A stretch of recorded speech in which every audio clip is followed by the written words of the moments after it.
Hey gang, and welcome back. Just a reminder, you can now use the promo code MTGMudsta, all caps, at flipsidegaming.com. You'll get 10% off orders over $10 and help with the channel at the same time. Additionally, Flipside Gaming is going to be giving away a box of Battle Bond to celebrate my 20,000 subscribers.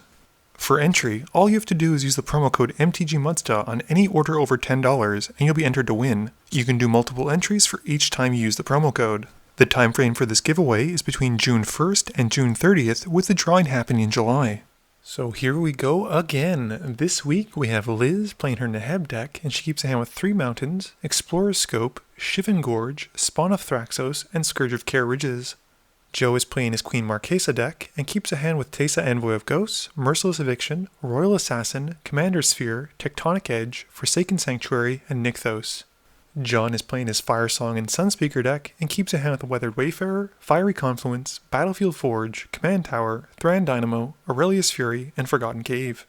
Last but not least, Eric is taking Hallar out for a spin and keeps a hand with Forest, Skullwinder, Oran Reef, Mountain, Urabrask, Rugged Highlands, and Cultivate. Liz wins the die roll and starts us off. Liz plays a Shivan Gorge and casts an Explorer's Scope. Joe plays a Forsaken Sanctuary for his turn, which comes into play tapped and passes. John plays a Command Tower and casts a Weathered Wayfarer. Eric plays a tapped Timber Gorge and passes. Liz plays a Mountain and also passes. Joe plays a Tectonic Edge, passing turn. John draws for turn and activates the Weathered Wayfarer to find a plateau. He then plays the plateau as his land drop and passes. Eric drops a tapped Oran Reef, passing to Liz. Liz plays a Mountain and passes. Joe plays a Nykthos trying to Nyx, and casts a Commander's Sphere, passing to John. John activates the Weathered Wayfarer on his upkeep to find a Boseiju, and draws for turn. He then plays a Battlefield Forge, and casts a Mind Stone before passing to Eric. Eric plays a Forest, and casts Cultivate. He puts a Forest onto the field, and a Mountain to his hand. Liz plays a Mountain for her turn, and activates her Shivan Gorge, dealing 1 to each of her opponents. Joe draws for turn, and lacking in land to play, casts Thran Dynamo and passes. John activates the Wayfarer on his upkeep to find a Core Haven. He then draws for turn and plays the Haven. John then casts his own Thran Dynamo and passes. Eric plays a Mountain and casts Hallar. He then taps Oran Reef to give Hallar a +1/+1 counter and passes. Liz draws for turn, but is lacking in mana rocks or lands and settles for dealing 1 to each of her opponents again with the Shivan Gorge. Joe draws and casts Teysa, Envoy of Ghosts, passing turn. John does what he's done for the last few turns and activates the Wayfarer. He grabs an Ancient Tomb and draws for turn. He then plays the Tomb and casts a Darksteel Plate. Eric plays a Mountain for his turn and casts a Kicked Everflowing Chalice. Liz helps Eric out with some dice, and this gives Hallar another +1/+1 counter, and then has Hallar deal 2 damage to their opponents. Eric then kicks a Goblin Rune Blaster, which is a kind of rude thing to do, even to a Goblin, and Hallar gains another +1/+1 counter and deals 3 to Eric's opponents. Eric then destroys the Core Haven with the Rune Blaster Enter the Battlefield effect, and moves to combat.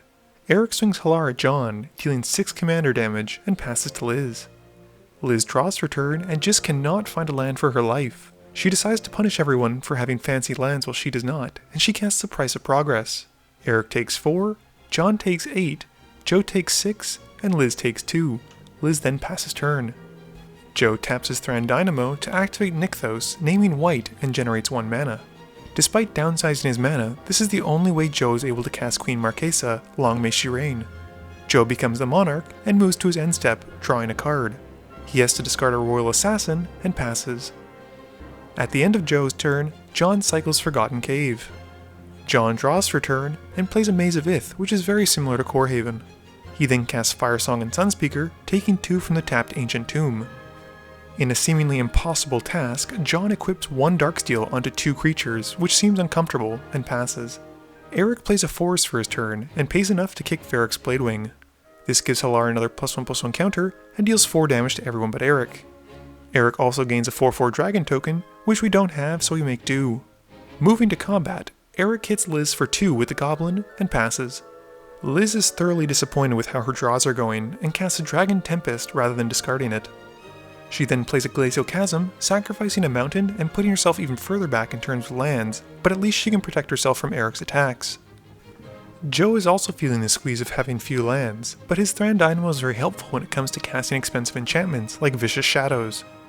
Joe then drops a tap land and passes turn. John draws her turn, and Joe says if John board wipes, he'll direct all the damage at Eric. John doesn't have a board wipe though, but he is able to cast an Aurelia's Fury where X is 7 to kill Hallar and takes 2 from tapping his Ancient Tomb. John then gains 7 life and passes to Eric. Eric pays 4 in his main phase to cast a Decimate. He targets Vicious Shadows, Teysa, Envoy of Ghosts, Thran Dynamo, and Maze of Ith.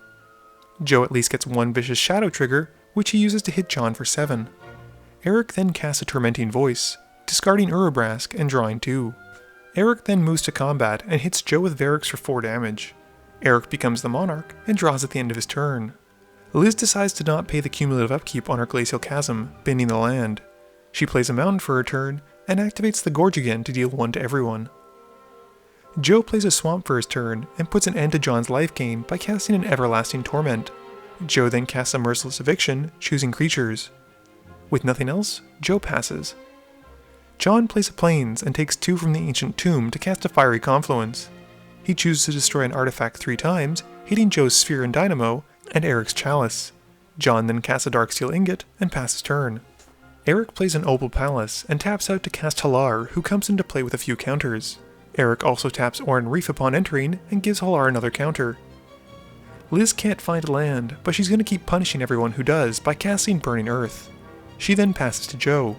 Joe makes a bold move on his turn by casting Chaos Warp on his own Everlasting Torment and takes some damage from Burning Earth. He shuffles it in and reveals a Molten Slag Heap.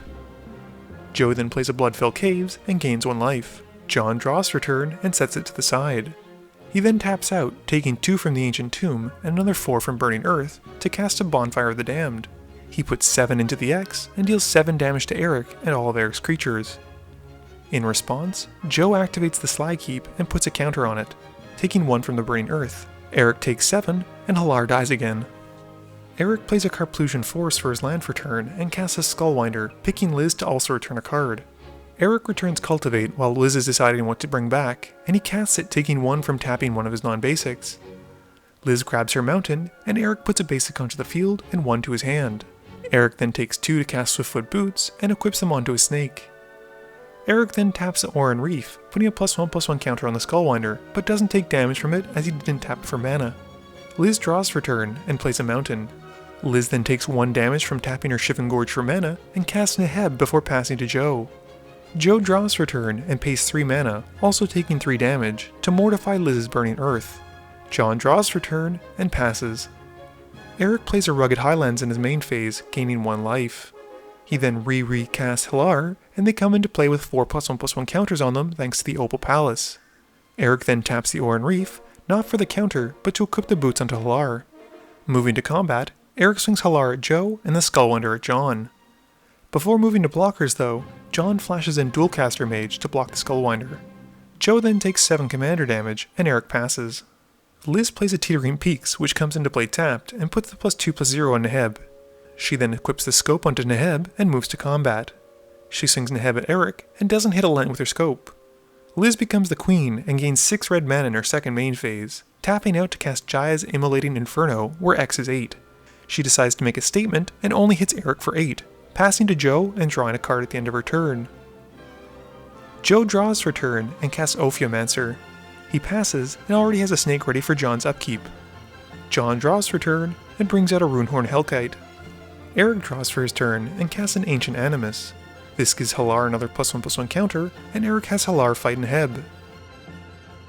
Eric then casts a Saproling Migration Kicked, giving Hallar another counter and dealing 6 to everyone. Joe decides he doesn't like this plan and uses Deflecting Palm to deal 6 damage back to Eric. Also, Eric gains 4 Saproling tokens. Eric then drops the Kur Tribe Elder and moves to combat. He sings Hallar at Joe, who double blocks and drops to 2. Joe then puts another counter onto the Slag Heap, as Eric taps his Oran Reef to give a +1/+1 counter to all his green creatures who have just entered, i.e. everything. He then puts the Swiftfoot Boots onto one of the Saprolines, even though they don't have feet, and passes. Liz draws for her turn, playing a Mountain, and taps out to cast Fault Line. This kills Eric and Joe, leaving Queen Liz to be victorious. Game review time. So I think this is one of the few cases in any game I've played where not having a bunch of lands has actually worked in your favor. Liz was able to fly under the radar pretty much all of the game, and was then able to drop huge X-Spell after X-Spell turn after turn for the win. I'm very impressed with how few lands she was able to win with, and it just goes to show that if you let your opponents do all the work for you, sometimes you can sneak in for a win. I think this game highlighted why 6-mana commanders like Firesong and Sunspeaker in decks that don't run green can often be a bit of a hindrance since you don't have a ton of mana to work with. It was very difficult for John to recover after losing Firesong and Sunspeaker since his mana was so tight and he needed to use it to be able to gain life with his red X burn spells. Queen Marchesa, long may she reign, is always an interesting deck to see, and I like Mardu that doesn't revolve around combat. Well, I guess she kinda does. Unfortunately for Joe this game, his luck seemed to not be with him, and he was basically not getting very much action except for board wipes or ways to stop John, who wasn't really the main threat. I do think him using his Chaos Orb in the Everlasting Torment was a little bit too aggressive, but he wanted to be able to give John the option of being able to gain life and get back in the game to help him deal with Eric. Speaking of Eric, Hallar is a really interesting deck, and I've seen it pop up more and more. Typically it runs a lot of ways to put counters on creatures, and then just a few kicker spells. Kicker as a mechanic is certainly fun, and it allows you to have more options when you're in late game. But unfortunately there aren't very many good kicker spells in red and green for EDH. That's why you don't want to run a critical mass of them, but instead you want to pick and choose which ones you run so that you can deal damage to the entire board when you want to.